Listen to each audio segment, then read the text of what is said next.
انک لذو خلق عظیم، یہ کہا ہے انک لعلی، آپ کے اخلاق بلند ہے، یہ نہیں کہا انک لعلی، اے میرے محبوب آپ تمام اخلاق پہ چھا گئے ہیں، چھا گئے۔ بلندی اخلاق میں امکان ہے کوئی ایک آدھ چیز رہ گئی ہو، لیکن اعلیٰ کا مطلب ہے کہ میرے محبوب انسانی تخیل تصور میں جتنے اخلاق ہیں سب آپ کی باندھی بن چکے، آپ ان پہ چھا چکے، اور ساتھ قسم اٹھا کے ضرب لگائی، نون والقلم وما یسطرون، مجھے قسم اور قلم اور اس کی تحریر کی، اور پھر ان اور لام کو جمع کر کے دوسری قسم بنائی اور شاباش دی، زبردست اخلاق ہیں۔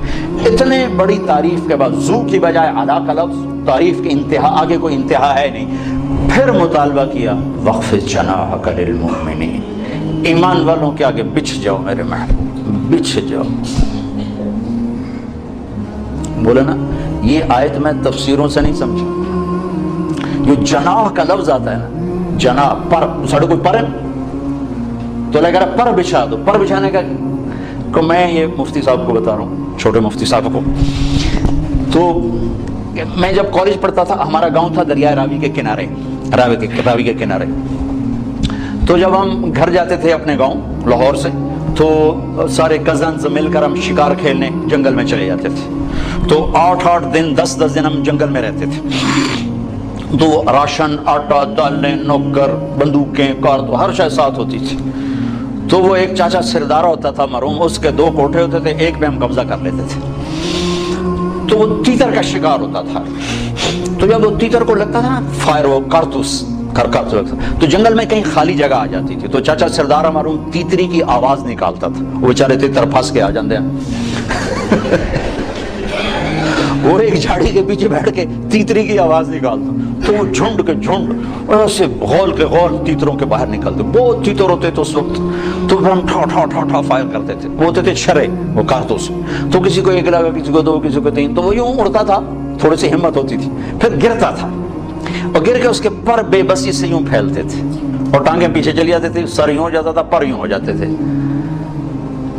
اور اپنی زبان سے گویا کہہ رہا ہے کہ ہوں بے شک کباب بنا دے ہمیں سالن بنا، ہوں میرا بس کوئی نہیں رہ گیا۔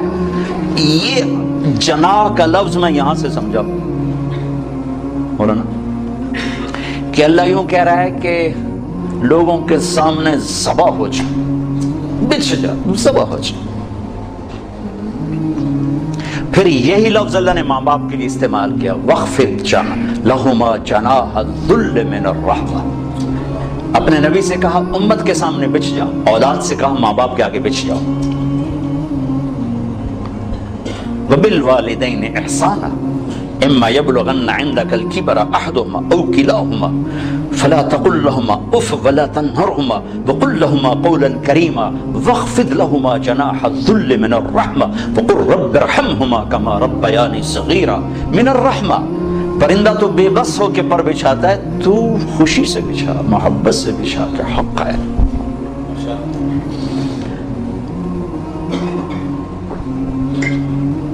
ایک شخص نے ماں کو حج کرایا کندھے پہ بٹھا کر، اور طواف تھا کرا رہا، طواف سے فارغ ہو کر حضرت عبداللہ بن عمر مل گئے، حضرت جی میں نے ماں کو حج کرا دیا، کندھے پہ بٹھایا، طواف کرایا، ماں کا حق ادا ہو گیا؟ تو ان کا بھی تو ایک سانس کا حق ادا نہیں ہوگا، ایک سانس، ولا زفرۃ واحدہ، لمبا سانس، تھک کے جب سانس لیا جب اس کو زفرہ کہتے ہیں، کہ تیری ماں تجھے پال پال جو تھکتی تھی نا، لمبا سانس لیتی تھی، وہ جو اس نے لاکھوں سانس لی ان میں سے ایک سانس کا حق بھی ادا نہیں ہوا۔ کہا وَخْفِضْ جَنَاحَكَ لِلْمُؤْمِنِينَ، بچھ جا ایمان والوں کے آگے۔ زندگی جو ٹریول کرے گی وہ اخلاق کے ساتھ کرے گی، عبادات کے ساتھ بیس بنے گی، جو آگے پھیلے گی خوشبو کی طرح وہ اخلاق ہوں گی۔ تو ہر وقت حساب کتاب حساب کتاب حساب کتاب، یہ دل دماغ کی، یہ دل کی دنیا ویران کر دیتی۔ تو کچھ وقت نکالو بھائیو، اپنے نبی کی سیرت پڑھو، اپنے بچوں کو سناؤ۔ اب تو کتابیں اٹھانے کی دقت کوئی نہیں ہے، اللہ تعالیٰ نے کتنی آسانی کر دی ہے، ایک چھوٹی سی سکرین پر لاکھوں کتابیں موجود۔ میں مفتی تقی صاحب کا وہ پڑھا تھا آسان ترجمہ، تو اس کے شروع میں لکھا کہ اس کا اکثر حصہ سفروں میں مکمل ہوا، چونکہ کمپیوٹر میں ساری چیزیں موجود تھی، اور وہ صورت کے آخر میں لکھتے بھی ہیں فلاں ایئرپورٹ پر یہ مکمل ہوئی، فلاں ایئرپورٹ پر یہ مکمل ہوئی. کہ اب تو اللہ نے وہ کتابوں کی مشقت سے بھی نجات دے دیا. ہمارے بچے ہم سے زیادہ جانتے ہیں وہ ان کے ساتھ کھیلنا. ان کو بیٹا نبی کی سیرت نکالو، نبی کے اخلاق نکالو، ابو بکر کی سیرت نکالو، ابو بکر کی سیرت نکالو، خود بھی سنو ان کو بھی سناؤ. دنیا سے جاتے ہوئے اس طرح جائیں کہ اللہ راضی ہو، اللہ کا رسول راضی ہو. باقی اللہ تعالیٰ آپ کی محنت کو قبول فرمائے. بہت بڑی آپ نے عرفان صاحب کو میں سلام پیش کرتا ہوں کہ اور خاص طور پر ان کی بیگم کو جو کہ وہ بھی ہمارے ساتھ حج میں تھیں، تو یہ فرما رہے ہیں کہ پہلے انہوں نے ان کا ذہن بنایا. اور جہاں میاں بیوی دونوں ایک ذہن ہو جائیں تو کام میں طاقت ہو جاتی. جیسے حضرت خدیجہ کو سنبھالا، اللہ کے نبی جب آئے پریشان ہو کر تو سنبھالنے والی حضرت خدیجہ بنی، اپنا مال بھی لگا دیا، اپنی جان بھی لگا دی. تو نبیوں کے بعد سب سے پہلے جس سے اللہ نے سلام بھیجا وہ خدیجہ ہے. جبریل آئے، یا رسول اللہ تعالیٰ خدیجہ کو سلام پیش کرتے ہیں. اس کے بعد ابو بکر کو سلام آیا. تبوک کے موقع پر سب سے پہلے سلام حضرت خدیجہ کو آیا مکہ کہ اللہ تعالیٰ خدیجہ کو سلام پیش کرتے. جب آپ آئے نا گھبرائے ہوئے، پریشان نہیں، بعد میں جب یہ آیت ہے یا ایھا المدثر قم فانذر وربک فکبر وثیابک فطہر والرجز فاہجر ولا تمنن تستکثر ولربک فاصبر، تو آپ نے کہا خدیجہ انقطع ایام النوم والراحہ، خدیجہ میرے کھانے اور میرے سونے اور آرام کے دن گئے. میرا اللہ تعالیٰ کہہ رہا ہے میں لوگوں کو بلاؤں، دعوت دوں، من ادعو من یستجیب، کسے دعوت دوں، میری کون سنے گا؟ گھبرائے ہوئے. تو خدیجہ نے کہا انت اول من تدعو وانا اول من استجیب، آپ دعوت دینے میں پہل کریں، میں لبیک کہنے میں پہل کرتی. تو عرفان صاحب سے زیادہ میں ان کی بیوی کو سلام پیش کرتا ہوں، چونکہ وہ ان سے بھی ملاقات ہوئی حج میں. تو یہ جنہوں نے ان کو یہ ذہن دیا، پھر یہ اٹھے، پھر اللہ نے مفتی تقی صاحب جیسا ہمیں سرمایہ دیا. ہاتھی کے موت سے جب کوئی پوچھتے ہیں نا، چونکہ کچھ علماء اب بھی بات کرتے ہیں، تو میں کہتا ہوں یار ہاتھی کے پاؤں میں سب کا پاؤں. مفتی تقی صاحب نے جب کہہ دیا تو وللضالین آمین. اتنا بڑا آدمی میری نظر میں بر صغیر میں یعنی معاملات میں اتنی بڑی نظر رکھنے والا میری نظر میں اور کوئی آدمی نہیں ہے. تو جب وہ اللہ کے فضل و کرم سے پھر ان کے بیٹے ماشاءاللہ انہی کے نقش قدم پر ہیں اور انہی کی طرح محنت کر رہے ہیں ماشاءاللہ ماشاءاللہ. وہ ہے کیا ہے، پدر پہ پوت نسل پہ گھوڑا بوتا نہیں تو تھوڑا تھوڑا. اور ہمارے باپ گھوڑے بڑے اچھے رکھا کر، میرے والد صاحب ان کو گھوڑوں کا شوق تھا. بچپن میں یہ موٹریں کاریں بہت کم ہوتی تھی تو گھوڑے بڑے نسل کے رکھتے تھے، بڑے خوبصورت. ایک ہمارا گھوڑا تھا سفید نکرا، اتنا نازک. اسی سے ریلیٹڈ بات آ گئی کہ سختی تو جانوروں کو باغی کر دیتی، انسان کو کیسے باغی نہیں بنائے گی. بڑی سونی چال چلتا تھا. ہمارا ایک کوچوان تھا چاچا گامو، وہ تھا ذرا غصے والا زیادہ. کبھی وہ چابک مار دیتا اس گھوڑے کو تو پھر وہ ایسے کھڑا ہو جاتا تھا، چلو ہوں میں نہیں ٹرتا. واللہ میں آپ کو آنکھوں دیکھا بتا رہا ہوں، سنا سنا نہیں بتا رہا، آنکھوں دیکھا بتا رہا ہوں. ہم چھوٹے چھوٹے تھے، وہ تانگے پہ تھے، تو چاچا گامو نے اس کو چابک مار دیا تو ایسے سیدھا ہو گیا. پھر اس کا طریقہ ہوتا تھا بھائی کوئی لگام چھوڑو چل پڑے، نہیں. پھر ہوتا تھا وہ ٹانگے کے پہیے کو دو آدمی سے گھماتے تھے، وہ ٹانگے کا پہیا گھما وہ اور آکڑ گیا. تو چاچا گامو گیا اور اس نے پگڑی اتاری واللہ اور اس کے پاؤں میں رکھ کر کہنے لگا ہون تٹ اور پاؤں. یہ میں نے آنکھوں سے دیکھا ہے. اور یہ کہہ کر آ کر بیٹھا تو گھوڑا چل پڑا کہ ہاں ٹھیک ہے اے ٹھیک. اب آپ لوگوں کو چابک سے چلاؤ، اولاد کو چابک سے چلاؤ، بیوی کو ہنٹر سے چلاؤ، کیسے چلے گی؟ محبت دو محبت. اللہ اقبال کی قبر روشن کرے. ایسا شاعر نہ میں نے اردو میں دیکھا نہ عربی نے نہ فارسی میں، عجب شاعر تھا. یقین محکم عمل پہ ہم محبت، تین کام کر لو. کیا ہے؟ فاتح عالم، پوری دنیا فتح کر لو.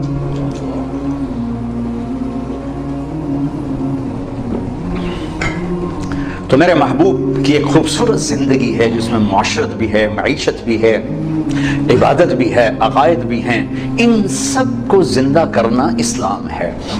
آپ نے ایک چیز کو زندہ کیا ہے، سود سے لوگوں کو بچایا ہے، کوشش کر رہے ہو اللہ آپ کی مسائی کو قبول کرے، لیکن اپنے لیے بھی کچھ وقت نکالو کہ یہ تو دین کا ایک چھوٹا سا شعبہ ہے معیشت، لیکن میرا اللہ سے تعلق ٹھیک ہو، میرا لوگوں سے تعلق ٹھیک ہو، میرا ماں باپ زندہ ہیں تو ان سے تعلق ٹھیک ہو، بیوی بچے ہیں تو ان سے تعلق ٹھیک ہو۔ ہمارا جوائنٹ فیملی سسٹم میں بعض اوقات ماں باپ کی مداخلت زندگی برباد کر دیتی، بعض اوقات بیوی کی مداخلت ماں باپ کو برباد کر دیتی، لیکن یہ واقعات تھوڑے ہیں، پہلے واقعات زیادہ ہیں کہ ماں باپ کی بے جا مداخلت وہ میاں بیوی کی زندگی کو برباد کر دیتی۔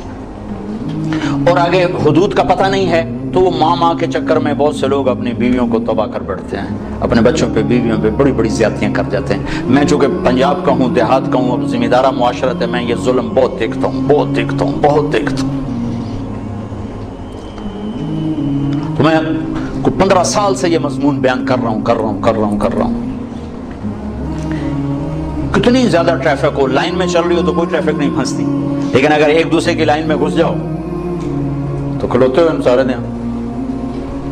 تو ساس بہو کے اندر جب کی حدود میں جانا چاہتی، بہو ساس کی حدود میں جانا چاہتی ہے، سسر میاں بیوی کی زندگی میں آنا چاہتا ہے، وہ اس کی زندگی میں آنا چاہتے ہیں، تو 4 گاڑیاں پھنس جاؤں تو ٹریفک رک جاتا ہے۔ 1 لاکھ گاڑی اپنی لائن میں جا رہی ہو، کوئی ٹریفک نہیں بند ہوتی۔ تو میرے نبی نے زندگی بتائی ہے، بیوی کا اپنا حق ہے، ماں باپ کا اپنا حق ہے۔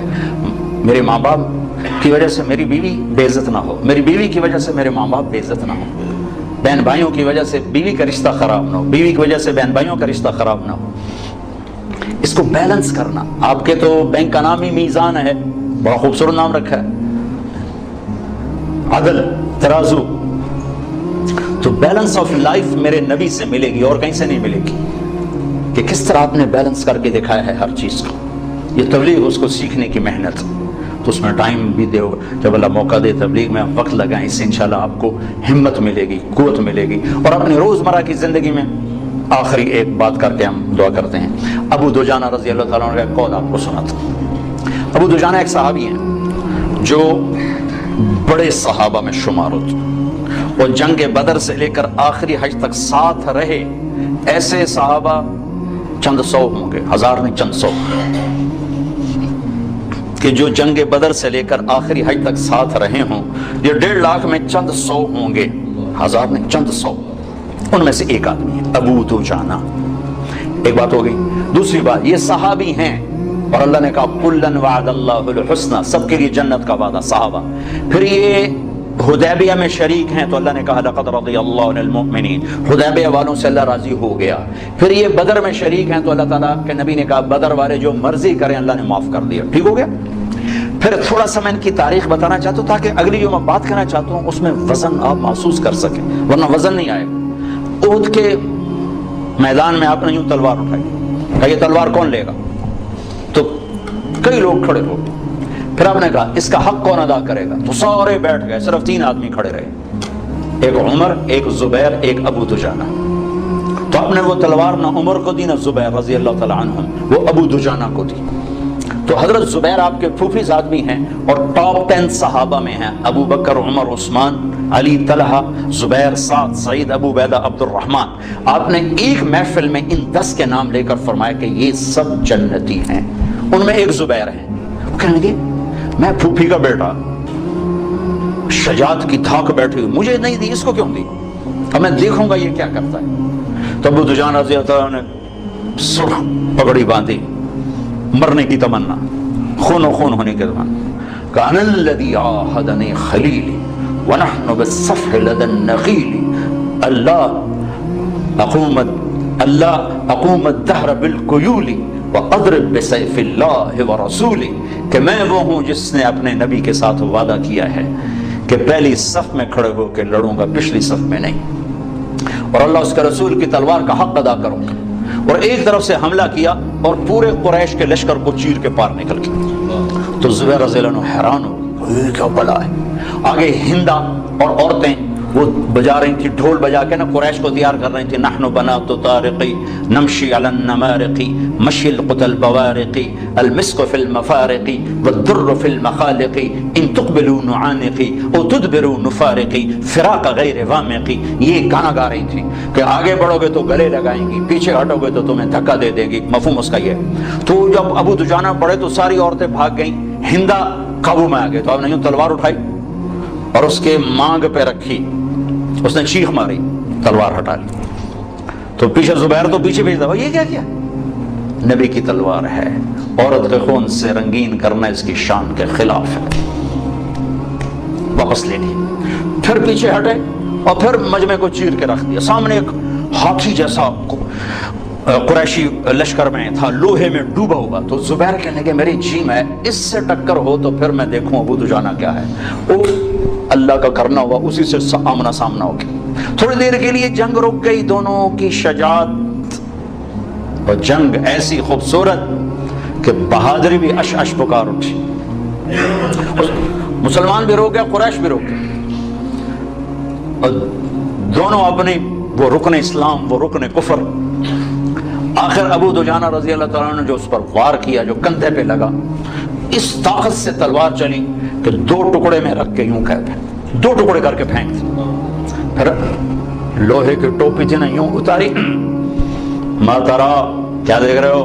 انا ابو دجانہ، میں ہوں ابو دجانہ، اور یہ یمامہ میں شہید ہوئے۔ جب شکست ہو گئی مہاجرین کو خالد بن ولید رضی اللہ عنہ وہ قائد تھے، چیف تھے، تو مہاجرین بھاگ گئے۔ زید بن خطاب شہید ہو گئے، جھنڈا ان کے ہاتھ میں تھا۔ پھر سالم مولا ابی حذیفہ شہید ہو گئے، جھنڈا ان کے ہاتھ میں تھا۔ پھر مہاجرین کے قدم اکھڑ گئے، تو خالد بن ولید نے حضرت برا سے کہا، برا ان لوگوں میں سے تھے جو ہاتھ اٹھاتے تھے تو رد نہیں کرتا تھا، کہ برا بن مالک تستر میں شہید ہوئے تھے۔ تو وہ کہنے لگے اخلصنا، ہمیں الگ کر، انصار کو الگ کر۔ تو انہیں آواز لگا یا للانصار، یا للانصار، تو صرف 3000 مدینے والے اکٹھے ہوئے، 3000، اور ان کو لیڈ کیا ابو دجانہ، ثابت بن قیس بن شماس، کعب بن عجرہ، عباد بن بشر، برا بن مالک، ان 5 آدمیوں نے ان کو لیڈ کیا۔ 3000 نے 1,00,000 کے منہ پھیر دیے، اور ان میں سے ابو دجانہ شہید ہو گئے، عباد بن بشر شہید ہو گئے، اور ثابت بن قیس بن شماس شہید ہو گئے۔ کعب بن عجرہ کا ہاتھ کٹ گیا، اور برا بن مالک نے گیٹ کھول دیا، اور لشکر داخل ہوا، اور مسلمہ کذاب قتل ہوا۔ تھوڑی سی آپ کو میں نے تاریخ بتائی، آپ جانیں کہ ابو دجانہ کیا ہستی ہے۔ اب یہ ابو دجانہ ایک بات کرنے لگے، لوگو ان ارجع عملی عندی، لوگو میرے پاس بخشش کا سب سے بڑا عمل جس پر مجھے امید ہے بخشش کی۔ اب آپ ان کی ساری مختصر ہسٹری ذہن میں رکھیں، صحابی، بدری، احدی، شہید فی الیمامہ۔ لوگو ان ارجع عملی عندی، میرے پاس بخشش کا سب سے بڑا عمل جس پر میں امید کرتا ہوں،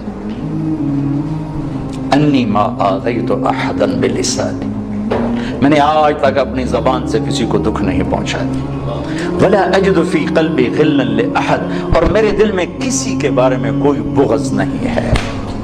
ارے بھائی آپ تو بدر کے شریک ہیں، ہاں آپ تو عہد والے ہیں، ہاں حدیبیہ والے بھی ہیں، آپ تو صحابی ہیں بالکل، لیکن بخشش کا عمل میرے پاس یہ ہے کہ میں نے آج تک اپنی زبان سے کسی کو دکھ نہیں پہنچایا، اور میرے دل میں کسی کا بغض نہیں ہے۔ یہ آخری بات کرتا ہوں کہ اس زبان کو میٹھا کر دو، اللہ کی قسم یہ شہد سے زیادہ میٹھی ہے، اور 7 سمندر کے پانیوں سے زیادہ کڑوی ہے، یہ مکھن سے زیادہ نرم ہے، اور 2 دھاری تلوار سے زیادہ تیز ہے اور سخت ہے۔ تو اس زبان کا بول میٹھا کرنا سیکھ لیں، اور دل کو دھونا سیکھ لیں۔ کوئی زیادتی کرے، جاؤ اللہ سے لوں گا، جاؤ معاف کی، انتہائی خوبصورت دین بن جائے گا، انتہائی خوبصورت دین بن جائے گا۔ اب جہاں ہوگے لوگ آپ پر پروانہ وار فدا ہوں گے۔ اس زبان کا بول میٹھا فرما دیں، دل کو دھو دیں۔ آخر میں ایک لطیفہ بھی ہے، حقیقت بھی ہے، وہ سنا کے میں بات ختم کرتا ہوں۔ میری زندگی گزر گئی سڑکوں پر، چل چل چل چل چل چل، تو بسوں کے پیچھے عجیب و غریب جملے دیکھ دیکھ کر میں نے ایک ترتیب بنا، ایک سکیچ بنایا۔ نئی بس کے پیچھے لکھا ہوتا ہے ویک ٹور چکوری لی، چکور بڑا نخرے والا پرندہ ہے، بڑے نخرے سے چلتا۔ جب تھوڑی پرانی ہوتی تو لکھا ہوتا ہے ہارن دے کر پاس کریں۔ جب تھوڑی اور پرانی ہو تو لکھا ہوتا ہے یا پاس کر یا برداشت کر. جب تھوڑی اور پرانی ہو تو پھر اس کے پیچھے لکھا ہوتا ہے نہ چھیڑ ملنگانو، ایک ملنگ بھی بنا ہوتا ہے. اور پرانی رنگ روغن ہو کے روڈ پہ آ جائے تو لکھا ہوتا ہے خدا نے ایک بار پھر دلہن بنا دیا. یہ تو ہو گیا لطیفہ جو میرا اپنا بنایا ہوا ہے.